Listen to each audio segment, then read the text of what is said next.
Welcome to Immigration Quicktake. This is Ellie Rutledge Silver with the American Immigration Lawyers Association. Recently, the USCIS Headquarters Liaison Committee met with USCIS to discuss concerns around immigration benefits policy. Here to provide a recap is Robert Cohen, chair of the committee. Robert, thanks for joining me. What was discussed during this meeting? Well, we presented a long agenda, and in an effort to make our liaison meetings a little bit more productive this time, we really focused on a few specific issues. And the other issues we left for an exchange of information and possible later discussion. One of the primary issues that we presented that we were thought was of critical importance to our membership and our clients is the question of when I-140s are withdrawn and what that means for the individual who then moves to another employer, what we call the employer B situation. And headquarters confirmed that the existing policy, as identified in the adjudicator's field manual and elsewhere, that when an employee moves to a new employer and the previous employer merely withdraws the I-140 because they're no longer interested in pursuing immigration benefits for that individual, the individual retains the priority date. That does not get lost unless the I-140 was revoked for fraud or misrepresentation. That had been the long-standing policy, and we've been getting reports that that was changing and that the service was now not recognizing earlier priority dates. They confirmed that they will recognize earlier priority dates. By the same token, however, if an I-140 has been withdrawn, they indicated that they will continue to deny H-1B extensions under the AC-21 provisions based upon that particular I-140. Their position, and we think that this is misguided, but their position was stated as having required an approved I-140 in order to be a beneficiary. And if you don't have an approved I-140, then you are not a beneficiary and you're not entitled to the 3-year extension. We interpret the language of the statute a little differently, and we'll continue to discuss that. Thanks, Robert. A new preparer's declaration has been appearing on recently released USCIS forms. How did USCIS address this issue during the liaison meeting? We had objected vigorously to the certification on the I-129 that became effective on May 1st.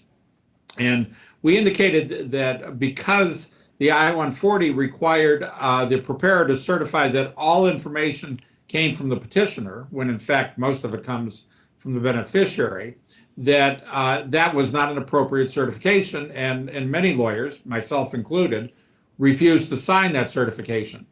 They really, I have to give them credit, the general counsel, or JADO in particular, for moving heaven and earth and changing the I-129 certification.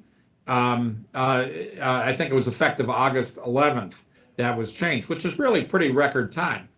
We also noted that there are a number of other forms that have similar problems in the certification. They agreed that they're going to use the same I-129 certification across all product lines in the future. The problem is that there's a 2-year cycle as they change and revise forms. So those forms won't be revised until they come up in the 2-year cycle. The I-129 was an exception to that, and I don't see that happening in other forms. So one of the questions that we addressed is, what is the service going to do over the forms in the interim? Because to require attorneys and attorney preparers, to sign that certification while that revision process is continuing is onerous and I think improper.